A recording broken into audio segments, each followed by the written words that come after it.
Bonjour, monsieur le ministre. Merci, Vous allez bien? merci Marie, maa ngi lay dalal fii Merci ci sama bureau bi. Merci beaucoup. Vraiment merci. La communication, ça réduit les incertitudes. Ouais, Et ouais. chaque fois, Surtout ça. da ngeen ñuy solliciter. Oui, Pour ça, nous devons répondre. ouais, ouais. Parce qu'on est là pour la population. Oui, c'est ça. Merci, Merci. en tout cas pour la disponibilité. Jërëjëf. Et que j'ai dit que voilà, je vous ferai une émission, tu m'as dit pas de problème, vous venez quand vous voulez. Voilà, ça, c'est quelque chose. Mesdames et messieurs, bonjour, bienvenue sur Lougaré TV. Alors, votre émission Transactu,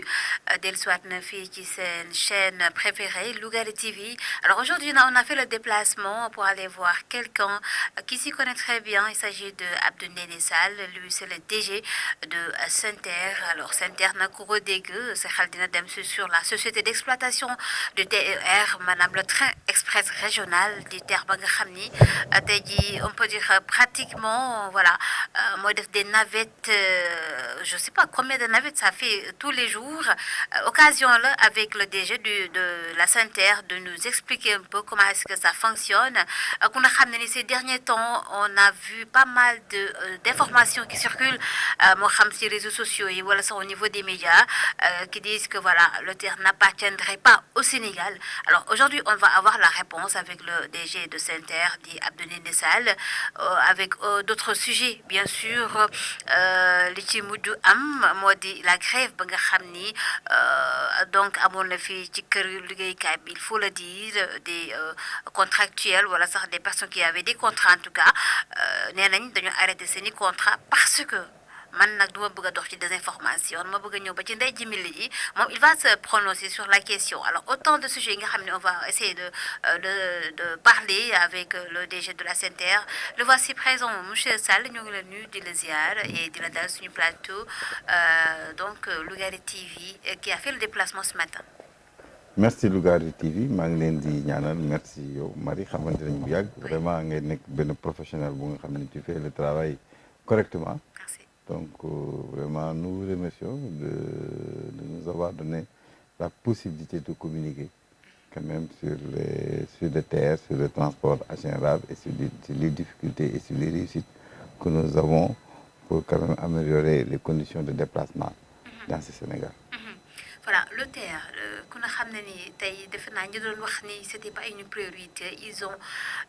maanaam leur bec cloué comme ni ñu ko waxee ku ne xam ne ni tey jii TER c'est plus qu'une priorité parce que gis nañu li muy voilà c'est une nécessité voilà c'est le mot gis nañu li muy def ci trajet par jour ak ñu koy utiliser ak la rentabilité alors un peu ci parce que ñëw naa fi benn yoon du ñaari yoon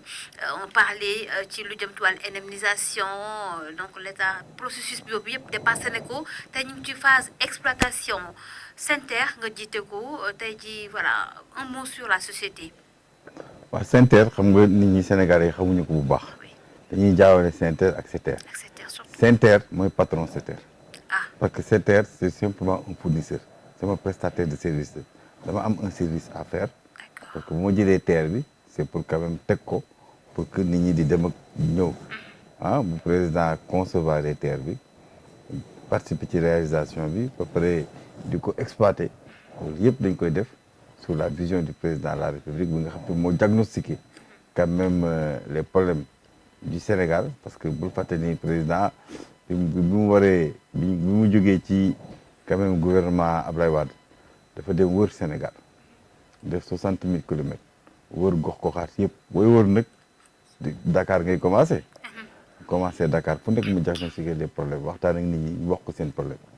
sur la base des problèmes des gens moom la tëgg l'ensemble des programmes yi nga xam ni moom la ñëwoon pour alléger la souffrance des Sénégalais problème transport nekkoon une très grande souffrance pour les Sénégalais président mu ni damay décongestionner d'abord parce que il faut mu créer des pôles urbains pour wàññi xat-xataayu Dakar ak ñi fiy nekk donc mu créer pôle urbain de Lac Rose pôle urbain de Diamniadio et pôle urbain d'Aggo-Xolba boo créer ay pôle urbain ba pare boo bëggee ces pôle urbain mu doon ay entité viable il faut nga relier leen par un transport efficace de masse moo tax mu créer les TER et les BRT donc mën nañu wax ni sous le magistère du président Macky Sall que la problématique du transport de masse a été replacée au cœur des politiques publiques avec deux projets majeurs, le TER et le BRT, qui vont améliorer la mobilité urbaine ñaari projets yi dañuy améliorer dem ak dikk bi entre Dakar ci Dakar d'abord entre la grande banlieue et Dakar d'abord bu ñëw Dakar mooy jógee Guédiawaye ba Petersen et maintenant entre Dakar et la banlieue la grande banlieue da Pikine Thiaroye Yeumbeul et dem ba Diamniadio donc c'est une solution structurante président bi mu xoolee nii dañu am jafe-jafe boobu mu indi une solution structurante mooy def ay pôle urbain pour wàññi nit ñi ñu dem ci pôle urbain yooyu ba pare mu relier pôle urbain yooyu par un transport de masse unique boo xam ni yoonu boppam la am du créer aucun embouteillage supplémentaire parce que yoonu boppam la am du ko xëccoo kenn moo tax ñu créer TER bi donc SENTER nag patrimoine boobu yëpp état bi moo leb xaalis yokk ci defar ko donc état bi moo ko moom donc vraiment pour discuter xam nga loolu normalement journaliste yéen sax mën ngeen ñu répondre mais xam ngeen répondre parce que ñuy wax c'est une autophagie c'est illogique yow ngay ñëw tabax sa kër lépp xaalis tabax sa kër ba pare dénk ko kenn pour mu lay gérer kër gi benn agence immobilière mu lay gérer moo lay wutal location ay yooyu ba pare nga ne agence immobilière moom kër gi wala ki la lebal moom kër gi xam nga loolu c'est pas logique waaw parce que ñun ñoo TER bi ñoo ko def lépp plusieurs bailleurs de fonds lépp BAD lépp BID lépp France def jël une grande partie nag état bi moo ko def mën nañu wax ni que à peu près 30% du financement état bi moo ko indil boppam waaw léegi ñu def TER bi ñu defee TER bi ba pare ñun ñoo ko moom maintenant ñi amel xaalis dañ leen di fay ñi exploité aussi dañ leen jël rek ñu exploité SETER c'est une société d'exploitation c'est une société on a un contrat de gestion avec SETER le modèle économique bi mooy ñoom ñooy yóbbu TER yi ñoo koy dawal di ko dem di ko indi di ko entretenir bu ma waxee entretenir nag raxas ak yëpp ci la bokk mais def ci yooyu yëpp mais recettes yi état bi moo koy jël ba fayee foofu état bi moo koy jël ñun dañ leen di fay un forfait ci loolu ñuy def d'accord maintenant recettes yëpp ñun ñoo koy jël donc on prend les recettes le modèle on prend les recettes on paye les charges d'exploitation et on rémunère les services faits donc ñun ñoo ko moom yëpp maintenant en plus de ça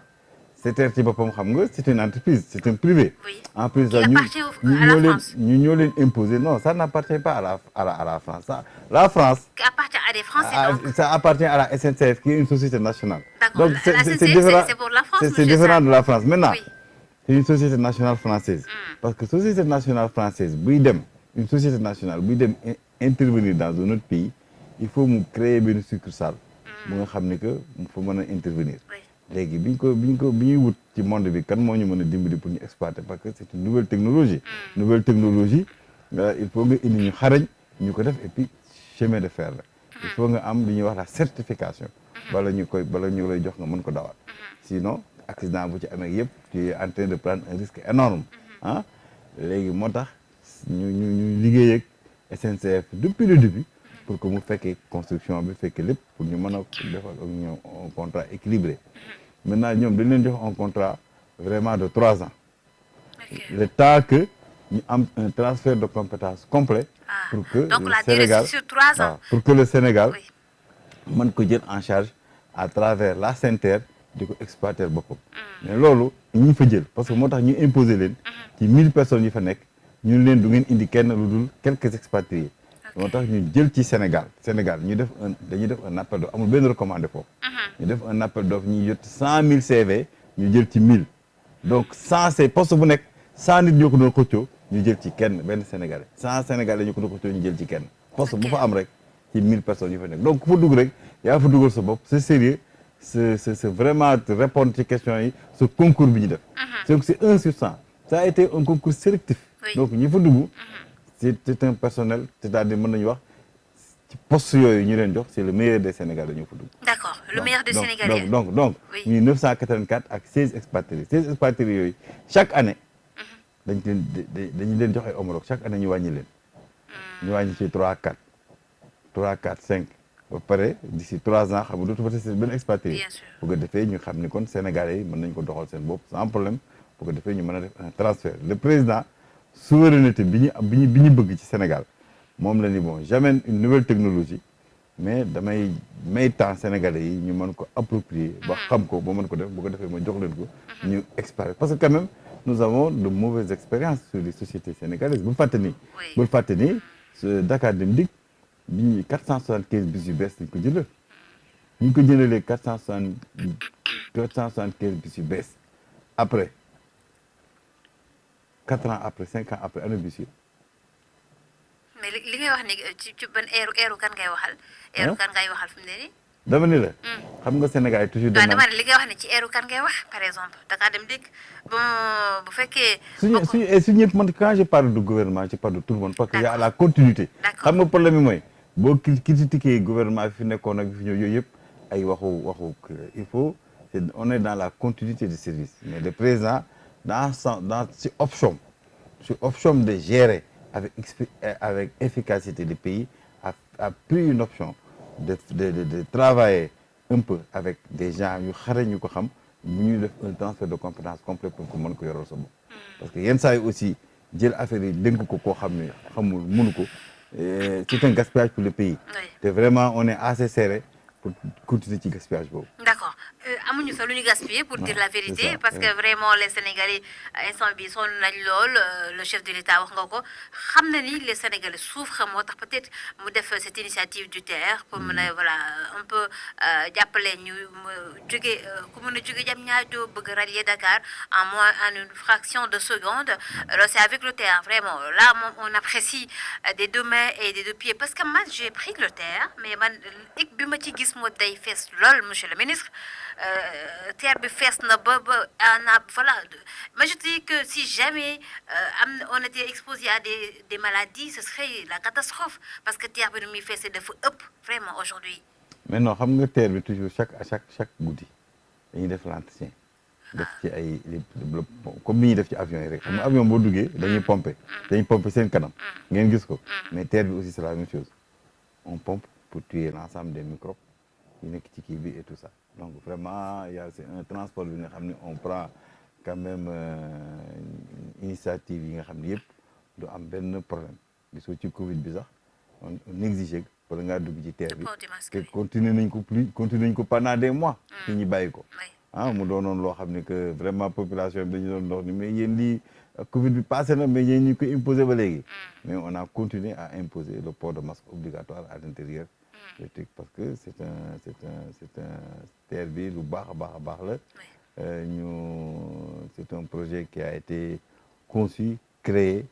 et exploité ce sont des Sénégalais quand même qui ont conçu le TER ce sont des Sénégalais qui ont réalisé le TER et ce sont des Sénégalais qui exploitent le TER. D'accord. On a eu quelques partenaires qui sont venus nous accompagner même l'endettement bi ñuy wax c'est notre argent parce que la dette ce n'est que de la fiscalité différée fiscalité boo xam ni Sénégalais yi dañ ko waroon a fay léegi ñu ne leen fay leen ko Dubaï wala après demain donc vraiment je ne veux même plus qu'on parle de bailleur de fonds et tout ça parce que bailleur de fonds fu mu amul intérêt dafa indi xaalisam waaw s'il y a pas de retour sur investissement dafa indi xaalis c'est parce que c'est à cause de la vision de la grande vision du président de l'ambition du président de la République un cadre de gouvernance fiable une stratégie claire qui est le PSE un compte d'exploitation solide ñu wóolu ko avec quand même son leadership ñu wóolu ko ci la moo tax ñu mën a am l'ensemble des financements pour mën def TER bi. D'accord. Et TER bi c'est un grand succès. Oui on ne dit TER pas bi le c'est un grand contraire. succès parce que ñëpp on fait 200 chaque minute chaque heure dinañ def 6 voyages te ñu ngi daw de 5 heures du matin à 22 heures boo ko xafee muy 17 heures 6 voyages par heure boo ko multiplier mu jox la 100 voyages aller 100 voyages muy 200 voyages. Oui par jour. Par jour ça vraiment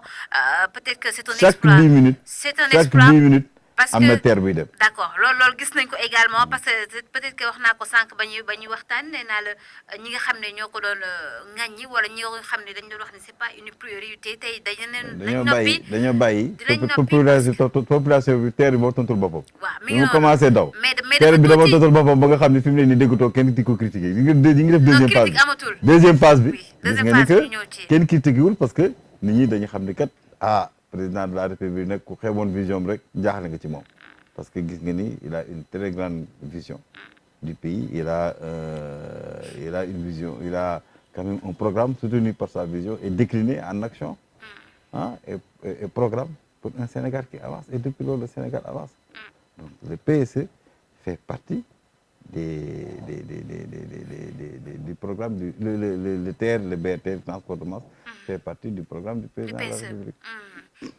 Vous l'avez dit. Alors, je rappelle, TV, dans votre émission Transactu, avec aujourd'hui le DG de Saint-Air, dit Abdou Néné Sall. Alors, Abdou Néné, autre chose également, dernièrement, on a vu des cas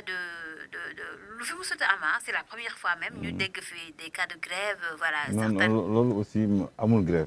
Ça y qui de langage. Il n'y a jamais eu de grève dans le terre. Ah bon? Maintenant, train dafa amoon perturbation parce que le matin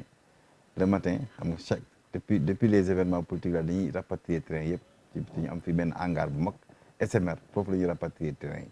ñu ko rapatrier la nuit xam nga entretien bi train yi day daw de 5 heures du matin à 22 heures donc guddi rek lañ ko mën a defar entretien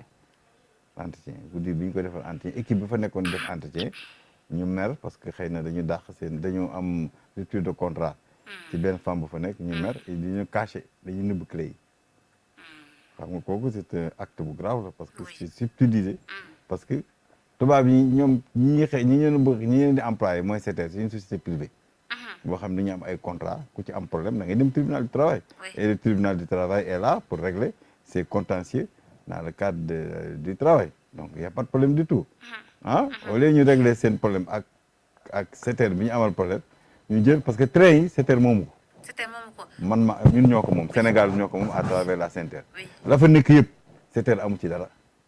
dañ ko woo rek pour muy exploiter muy dawal mu jël nit ñi di dawal teg programme yi xam nga il faut des programmes aussi des logiciels et tout ça mais moomu fa dara bu doon dem tey bu ñu neexoon ni leen dem leen arrêté nañ seen contrat dañuy jël seen valise ak seen yére nag ñoo ko moom daal dem ak moom mais sinon tout le reste moomu ñu fa dara ñun ñoo ko moom donc booy xeex ak beneen société privée mën nga xeex ak beneen noonu mais yow li nga moom nga jël ko saisi xam nga jël caabi auto saisi la xam nga c'est un saisi bi nga xam ne benn justice kii ko autorisé wu te bala ngaa saisir nit justice boo koy autorisé non wala parce que dañuy garder caabi yi mais bi ñu garder caabi aussi amul benn impact parce que ñun bi ñu ñëwee donc ils n'ont pas paralysé le système. Non, ils n'ont pas paralysé le système parce que am na 15 trains la ñu am ñu garder à peu près 11 ñooy garder à peu près 11 trains 11 caabi lañu garder bi ñu garder mais jour boobu ñu ñaxtu bari nañ ñu garder 11 caabi bi ñu garder 11 caabi après ils ont publicité avec certains membres de l'opposition ils ont publicité que TER bi dawul tey mais ñun comme amoon nañu 4 trains yi nga xam ne que baaxoon na 5 trains sax yoo xam ne y avait pas de problème 5 trains yooyu ñoom lañ dugal ci réseau te bul fàtte ni réseau bi 1 heure bu nekk 6 trains rek la mën a jël donc on a perdu une heure de temps boobu ñu toog di xool ban solution la ñuy def pour dugal train yi fekk amoon na 5 trains yu dugg donc xam nga train yi la soxla wuñu leen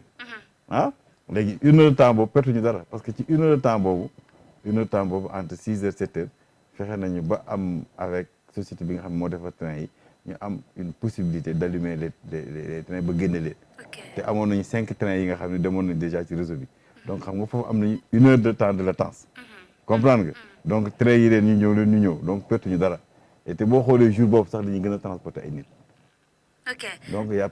aucune perte il y a aucune perturbation lu dul perturbation boo xam ne nit ñi nga xam ni dañ doon bëgg a jël TER bi gars yi di leen TER bi tey dañ ko tëj te ñooñu sax on a très vite fait la communication comme xam nañu ñëpp xam nañu à peu près les clients il y a un collectif des usagers du TER ñun on a fait la communication pour woo leen ñu ñëw ci TER bi et puis Sénégalais bu ñu bokkoo xel duñu vérifier donc ñu bëri dañu ñëw vérifier dugg ci TER bi on est allé faire des reportages avec la RTS au niveau du TER ñëpp ñu ko doon jël ñu ne ñu déggoon nañ ko mais gëmuñu ko woon ñu ñëw dugg ci TER bi ñu ñëwee gis TER bi muy daw dañoo gën a kontaan. non RTS yëpp la ñëwoon RTS Sen TV yëpp ñëwoon. D'accord. Maintenant autre chose parce que ba tey wax nga ni grève amul d'accord nañu y a certains ñi nga xam ne dañoo meroon ndax seen benn collègue bu nga xam ne dañ ko ne toogal sa kër parce que on a vu que nos confrères de la TFM dañoo dem ba ci këram fekku ko fa il a donné ses explications bëggoon naa xam également bon le mode de recrutement comment est-ce que ça se passe ici parce que am na ñu naan le lendemain on a vu pas mal de quotidiens qui ont écrit beaucoup de choses nee nañu dañ fi nemmeeku des licenciements abusifs dañ fi nemmeeku voilà maanaam lu ñu tuddee de recrutement non sélectif bien vrai que sànq wax nga ni ay sénégalais yu ñu sélectionné rek la ñuy jël donc ñi nga xam ne ils connaissent leur métier mais bëggoon naa yow nga wax ma tey comment est-ce que ça se passe le non xam nga recrutement ñoom mën nga leen interroger ils sont 980 nga laaj ba xam kenn rek bu fa amee kenn koo xam ne dafa am recommandation wala deful càmbaaruñ ko ci affaire yëpp pour mu dugg fa ah boo ma ko loolu boo ma ko génneelee kenn rek ma démissionné ma boo mu ci génneelee kenn ma démissionné d'accord pour te dire d'accord man mii sa bopp amu fa benn recommandé muy président muy ministre muy truc président depuis le début da leen wax bu leen jël bëgguma benn recommandé foofu président ci boppam moo def bëgguma benn recommandé j'ai fait un TR pour l'ensemble des Sénégalais def leen une compétition je veux les meilleurs Sénégalais pour le meilleur projet que j'ai pour le Sénégal parce que je vais laisser un legs pour les générations futures je veux une exploitation efficace une effication performante moo tax ñoom dañuy lancer appel d'offres ñu am 100 000 CV 100 000 CV la ñu am ñu jël ci 1000 donc poste bu nekk 100 personnes ñoo ñëw ñu bëgg ko ñu jël ci kenn même secrétaire même balayeur 100 000 balayeurs ñoo ñëw ñu jël ci kenn même secrétaire 100 000 secrétaires moo jël ci kenn la dame la assistante la secrétaire la ñu bokkaloon yëpp ci ki ñu jël ci kenn te bi ñu ñëwee dañ leen wax ne dañ leen defal CDD dañ leen defal ñaari CDD après bu fekkee tu es performant ñu defal le CDI mais moom après ñaari bañ ko def benn CDD defalaa ko benn de 6 mois defalaa ko CDD 18 mois waaw léegi CDD 18 mois bi moo jeex léegi boobu temps nag une société privée une société privée ñun dañ ko jox contrat donc ñun lan la ñuy vérifier mooy contrat bi dañ ko jox est-ce que mi ngi dawal TER bi est-ce que TER baa ngi ñëw est-ce que mi ngi tardé wala tardé wul parce que est-ce que c'est performant parce que am nañu 98% de régularité mooy que train bi 100 train yoo jël 98 yi benn du am retard yaa bi dépassé nañ sax norme parce que 94 dépassé nañ sax ni ñu leen sasoon ñun loolu la ñuy vérifier ndax ñi ngi entretenir ndax ñi parce que matériel bi ñoo ko moom bu teelee yàqu ñun lay handicapé Sénégal moo ko moom ñoom dañuy dawal rek di ñëw ñu fay leen forfait mais ticket yi ñu fay lépp Sénégal moo ko moom bu nit ñi bëree Sénégal moo ci am bénéfice parce que Sénégal moo jël xaalis bi yëpp jël ci xaalis bi muy jël ci lay copp ki tuuti wut compensation tarifaire topp ci fay leen ñoom li ci des mu def ci lu ko neex comprendre nga donc bu ñu yokkee TER yi bu ñu yokkee train yi ah dem plus de 100 000 voyageurs bu boobaa recettes yi rek day mën a supporter l'ensemble des charges comprendre nga donc vraiment te dama bëgg ñu xam ni société privée fii dafa am c'est une vitrine démocratique léegi affaire boo amee problème travail avec sa employé dafa am ñu koy régler tribunal du travail moo koy régler donc c'est pas ay dem ci presse bi di wax wala loolu du ko régler parce que ñi fa am problème yëpp dem nañ tribunal du travail man mii j'ai intervenu sur le tribunal du travail non dem nañ tribunal du travail dàq ñu ko attends contrat am dafa jeex SENTER man maay SENTER mais SENTER c'est une autre société privée il a un contrat man maay le patron SENTER en terme parce que maa ko jox contrat yow xam nga ku la jox contrat mooy sa patron bien sûr comprendre nga c'est-à-dire ku la jox contrat c'est-à-dire mi ngi mel ni yow rajo Lougaré bi nga nekk xam nga jël ngeen benn société bu leen di baleel foofu et tout ça xam nga société boobu yéen ko jox contrat mais société boobu ay employé te dépendre ci yow ci moom yow ki ko fa jël moom la dépendre non c'est simple man li may vérifier rek est-ce que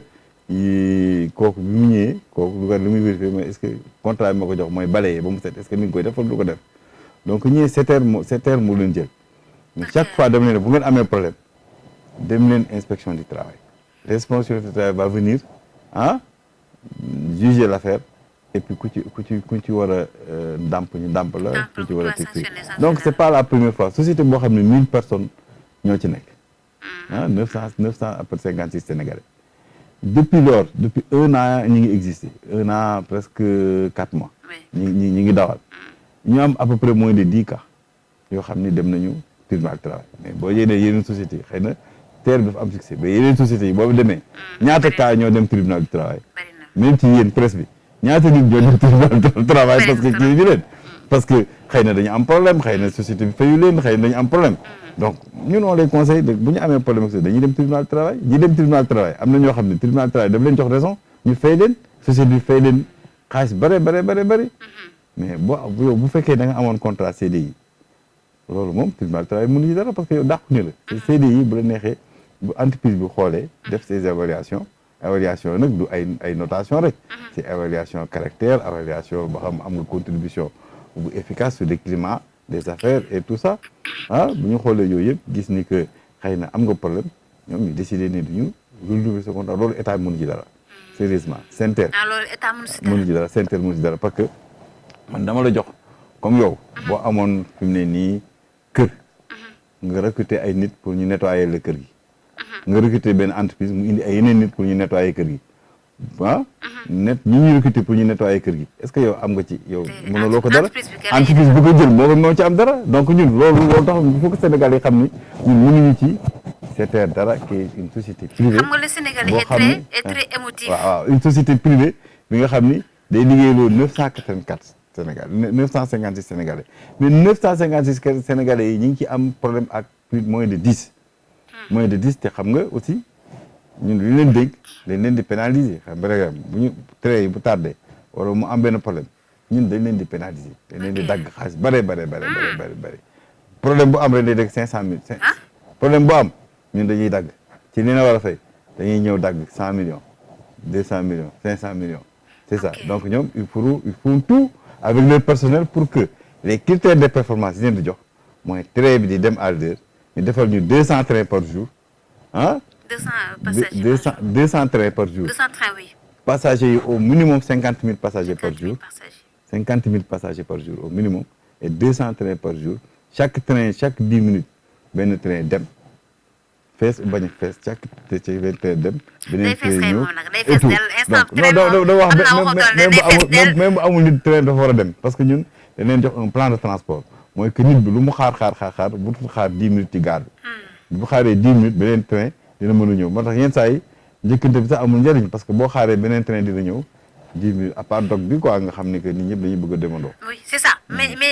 am na ci benn quotidien bu ma lire ni bon yow vous avez annoncé des sanctions ci ñi teewoon les clés ñi defoon la saisie de clés. non xam nga loolu moom que question de sécurité la parce que booy liggéey fenn nga xam ni que train bi lañ ci war a assurer une sécurité totale parce que ay nit lay def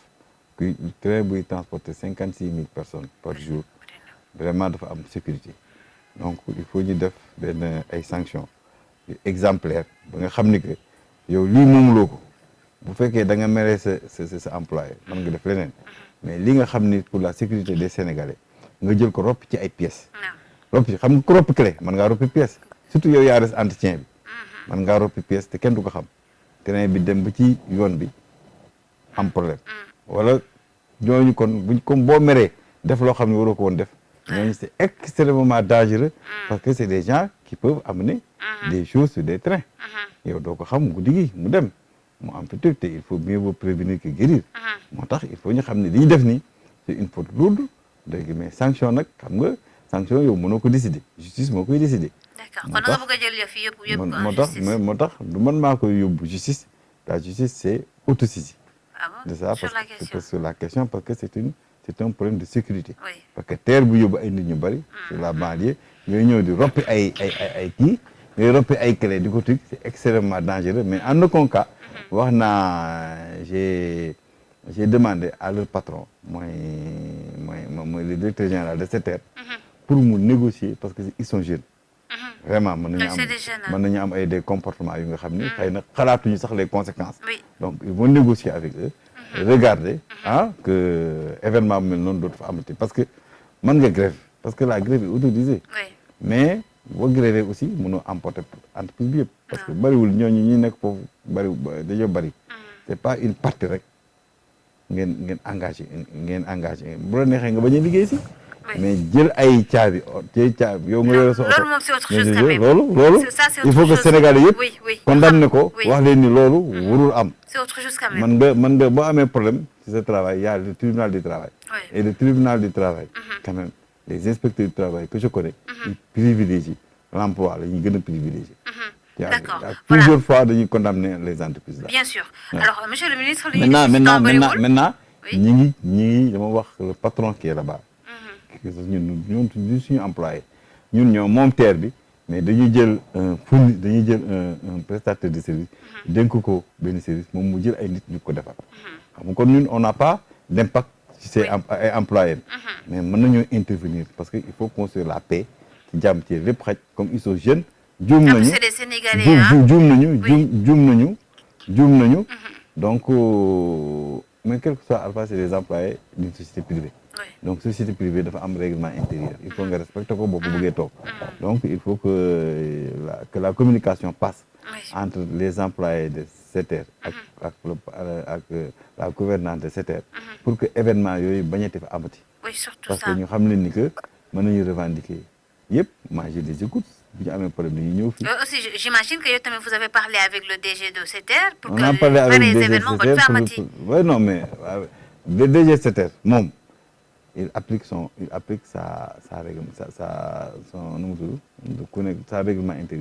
règlement intérieur moom lay appliqué moom il n'a pas fauté parce que contrat bi dafa jeex il a la possibilité de le renouveler ou de ne pas le renouveler il n'a pas renouvelé donc amul faute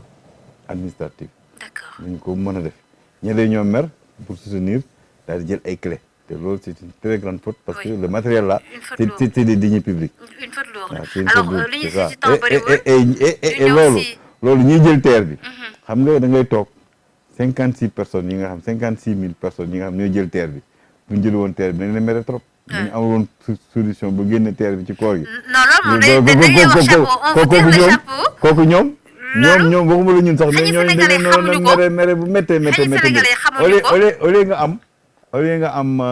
vraiment nit ñi yërëm la nit ñi dañ leen mere parce que da nga leen dugal ci ñu tàmmoon di wàcc dogi seen kër di 30 minutes rek nga egg sa kër jóge fii 30 minutes rek nga egg Rufisque egg daal di dogi léegi nga bëgg a jóge fii wala dem def 4 heures de temps donc ak boobu sax day métti trop. mi ngi noonu vous l'avez dit alors donc là on vous tire le chapeau mais y a pas de problème on est wax naa direction générale ak ñoom ñu ngi négocier mais la faute là il faut gars yi sanctionner ko quoi ba dootul amati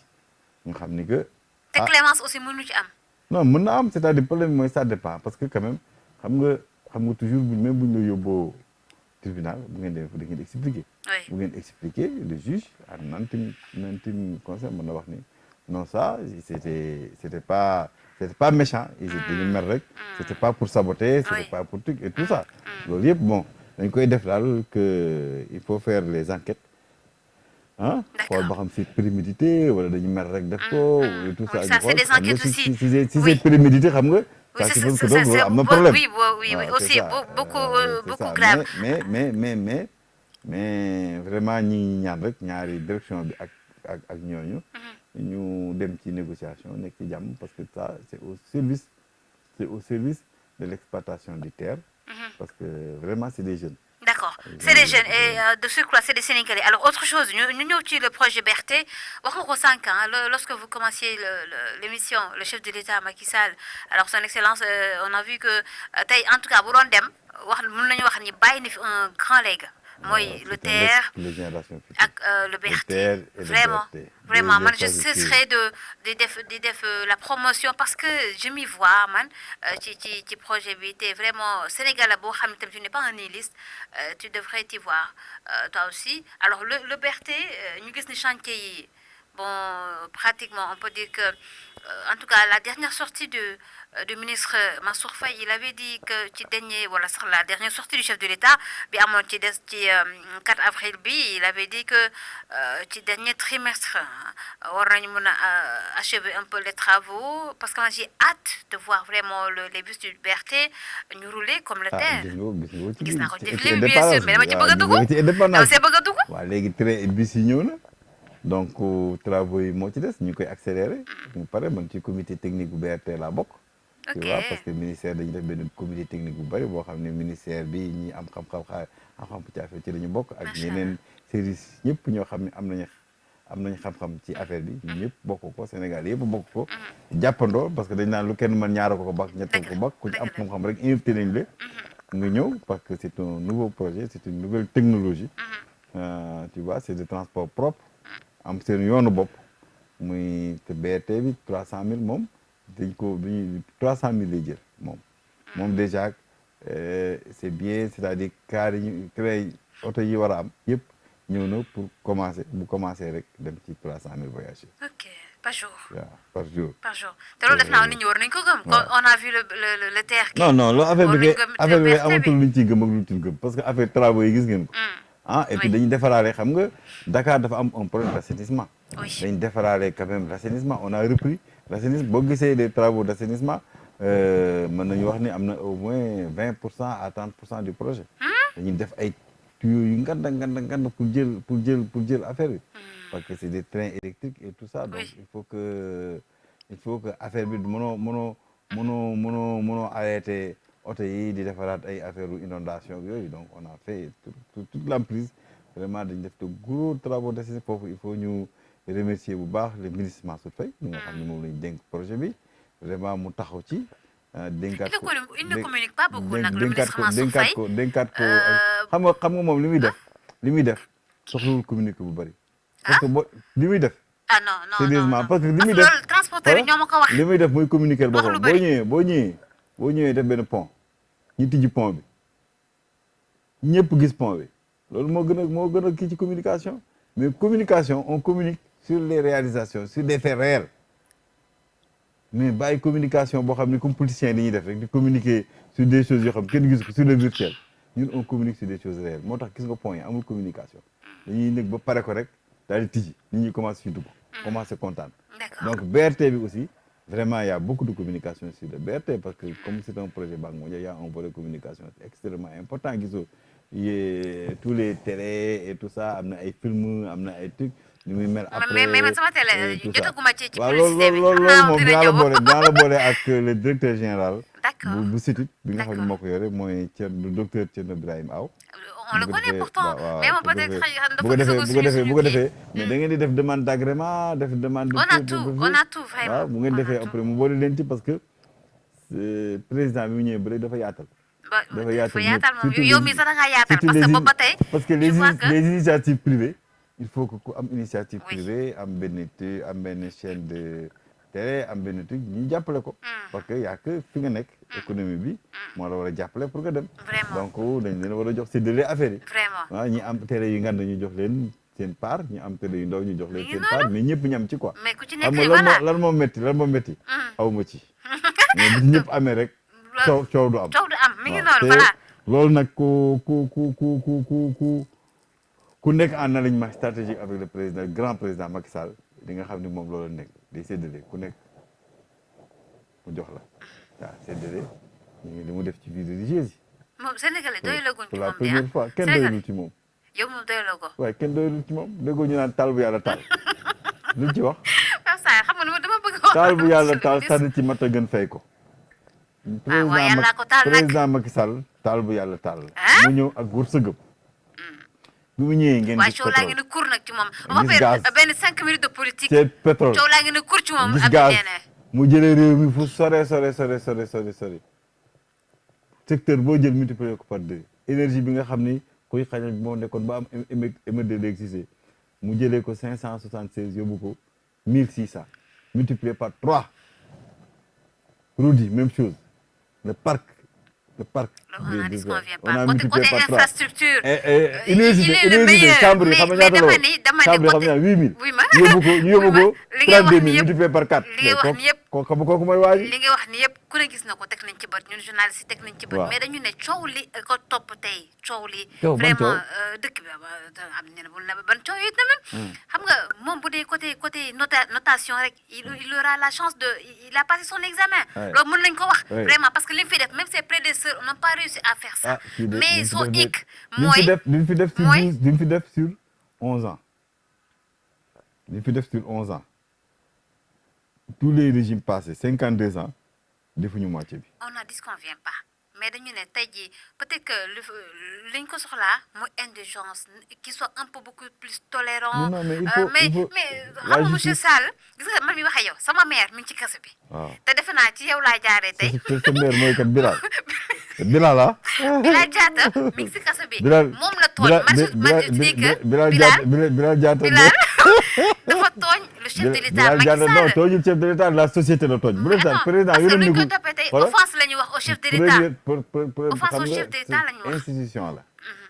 institution la donc Bilal Diatta moom société bi la tooñ. parce que société bi moom bu ñu wóoloo kenn ba def ko président de la République da nga ko war a ormal. dëgg la man nga def say critique mais nga ormal ko. dëgg la c'est ça le problème. waaw loolu moom man maa ñëpp plaider ko man parce que sama mère la. sama mère la te dama koy bëgg a jaarale ci yow pour message bi gën a gaaw yegg si c'est le chef de l'État xam nga affaire bi Macky Sall vraiment xam nga la justice est un régulateur social pour le droit vraiment yenn saa yi dañuy tooñ président Macky Sall yoonu président Macky Sall nekku ci parce que mënulul dara justice parce que le juge il juge en intime conscience. mais tey moom moo yor la grâce monsieur le ministre. waaw mais xam nga tey dañuy xaar ko ba ñu condamné guñ ko kay mënuñu ko grâce. waaw condamné guñ ko certes. waaw mais xam nga ñu tey ko condamné ba pare ngeen doog a ñaan. ñun justice mënuñu ci intervenir tant que condamnation amul. ñun suñu rôle. moo di comme c'est le premier magistrat de la ville. te on est en chantier je t'ai dit. on est en chantier vraiment moo gis naa li mu def man sama buntu ka tey. dañ ko tëli dañ ko pavé lépp te vraiment su ma génnee damay kontaan parce que bientôt tu seras comme Paris. dootoo gis non xam naa loolu. Kër Massar ku ne xam ne loolu c'était impensable à Kër Massar. le marché des pavés est extrêmement important on va faire de gros marchés. mais Guédiawaye nee nañ jotaguñ seen pavage. Guédiawaye dina ñëw. waaw haute intensité de main d'œuvre nga xam ne ñun pavés yi rek la ñuy indi après c'est des associations de quartier qui vont s'organiser pour poser seen pavé. bu defee mooy jox mu doon seen participation. d'accord ñu boole leen ci fay leen nag dans le cadre des programmes xëyu ndaw yi. ça c'est vrai vraiment là tamit dañ ko koy gën a rek santé moom le chef de l'État Macky Sall Pape boo paree zoomal ma photo mbale une très belle photo. waa jaa ngi nii jëlal ma ko. waaye nag. waa jaa ngi nii waa jaa ngi ne. ana waa ji mi ngi nii waa ji ma nga ne. waaw mi ngi nii ma nga ne ma nga fépp. loolu dëgg la wala ma nga nële aussi nekkaat fépp ma nga fa. loolu dëgg la ci les 4 cardinaux. loolu dëgg la ci kanam ci ginnaaw ci wet yi yëpp boo tourné gis ko xam ni président mi ngi lay surveiller attention le président en train de surveiller xamal li ngay def xamal li ngay wax te liggéeyal ko parce que kat bu la joxee responsabilité xam nga tànn dafa métti. dëgg la tànn ko wóolu. dëgg la may ko yéene. dëgg la mu tànn la wóolu la fi mu la jox pour nga def da nga war a def sax tànk tu béy parce que président mel na la loo xam ne mënoo ko béy sa bopp parce que ça c'est pas l'argent c'est une position qui te donne une ouverture d'esprit dina tax population bi xam la di nga tax nga liggéeyal ko bopp normalement ajjana bu gën a kii sax boo nekk liggéey ci administration jaarale ko ci yoon lu gaaw yóbbu ajjana la. d'accord parce que da ngay liggéey pour population. pour la population alors 2 petites minutes moo ñu dese ñu jox le temps de nga remercier voilà tu diras ce que tu veux. waaw man maa ngi remercier ñëpp. di ñaan yàlla defal ñu jàmm surtout ci koor gi yàlla defal jàmm Sénégal. amiin mais ñun ñëpp gudd fan. amiin wér sakk sutura ak teraanga bu sax. mais ñu jàmm surtout. parce que c'est dans la paix qu'on peut construire. tu as vu maintenant l'opposition fait son rôle l'opposition fait son rôle de déconstruire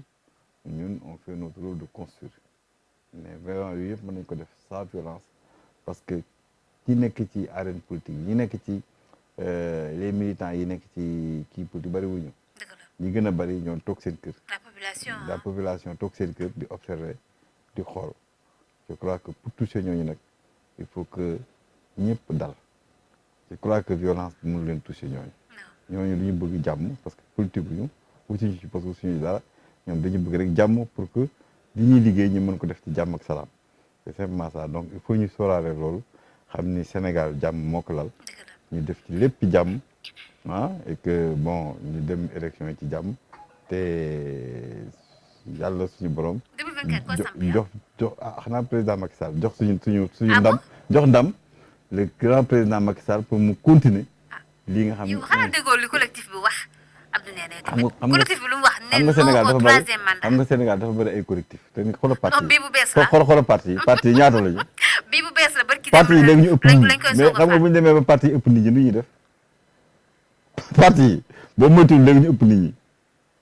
c'est-à-dire 400 partis dans ce petit pays là ba parti bi pare léegi ñu ëpp nit ñi parce que nit ñi léegi ils font la politique en moyen de promotion sociale promotion sociale nag y a que le travail qui élève et anoblit l'homme mooy liggéey ñaq lekk sa ñaq lekk sa ñaq mais topp ci politique bi rek ku jóg rek ñaari nit ñu dëgg rek daal di def parti politique def association def truc et tout ça nit ñi nañ dem au travail parce que le pays a besoin de travail il faut travailler toujours travailler encore travailler comme ni ko président Macky Sall doon waxee comme Abdoulaye Wade waaw mais bu fàtte ni ba mu koy wax Macky Sall moo fa nekkoon de bien sûr moo jël affaire bi liggéeyal ko liggéey boo xam ne aussi moom ci boppam gërëm na ko. D'accord. C'est ça le voilà. problème. Merci beaucoup, Merci, Monsieur merci, Sall. jërëjëf, Vraiment, jërëjëf. c'est toujours un honneur d'être avec vous. Ci un entretien rawatina ci wàllu transport ku ne xam ne doo daw question. Parfois dama lay jox ko ci ay question mais gis naa ne doo daw benn question vraiment. non duñu daw benn question parce que ñun dañuy assumer il faut assumer xam nga dans la vie. il faut agir ou périr assumer. Surtout. il faut assumer parce que Surtout quand ça. même nous avons un bon candidat. nous avons. mais seen candidat bi nag bàyyi yooyu ngay wax un nag. très bon parce que nit ñi nee programme. nañ du dem. nit ñi nee nañ du dem bu tey ñoo bañ a. waaw nit ñi mooy wax wala bañ a conseil constitutionnel mooy wax. waaw conseil moom war a wax. ah mais mu ngoog mais nit ñi xam ne peut-être nañu xaar la wax nañu xaar ba conseil constitutionnel wax conseil constitutionnel nga waxagul. waxagul de. waaw waxagul. bu conseil constitutionnel waxee parce que ñu ñëw wóolu conseil constitutionnel ni ko yaay wax bu waxee ñëpp dem ñëpp nee nañu ba conseil constitutionnel waxee erreur bi ñu defoon ba conseil constitutionnel waxee ñu toog fii rek ci Obélisque ak place de l'Indépendance di xeex. yéen a fa newoon dégg gars yi dégg yéen a gars fa yi nekkoon. déedéet ñun Ngeen ña fa ba newoon. conseil constitutionnel waxee ah dañuy dem ci population bi. D'accord. D'accord. loolu moom ñëpp xam nañ ni léegi. D'accord. pouvoir du nekk fii ci population nekk fii di Obélisque ña fa nekk léegi. nee nañ defal nañ Obélisque ba mu mel ni Paris dootuñu d'accord sax kenn dafa ñëw di kenn fa manifester. loolu dëgg la merci beaucoup monsieur Abdou Ndéné Sall je rappelle que moom la ñu amoon tey jii donc dans votre émission Transactu di émission bi nga xam ni mooy wax ci wàllu dem ak dikk bi on a fait le déplacement ce matin ñu fekk si ko fii ci siège Sen'Terre alors vraiment di ko remercier pour la disponibilité également lépp lu mu xam da lay wax parce que voilà xam na ni la communication seule moo mën a tax ba li muy liggéey wala le chef de l'État Macky Sall li muy liggéey askan bi mën cee teggat également ku ci nekk mën ci teg loxo ne lii la voilà donc ñu mën a xam lan la projet bi wundu mooy le projet du TER wala ça du BRT alors mu nekk de gros projets yi nga xam ni sous l'ère Macky Sall lañ ko am te vraiment là on peut dire que on a un legs ba nga xam ni mën na ko fi bàyyil aux générations futures alors encore une fois on le remercie pour la disponibilité yéen également on vous remercie vraiment pour la fidélité donc chers internautes on remercie Pape Sarr moo nekkoon derrière la caméra et là on vous donne rendez-vous très prochainement avec notre invité. Merci beaucoup.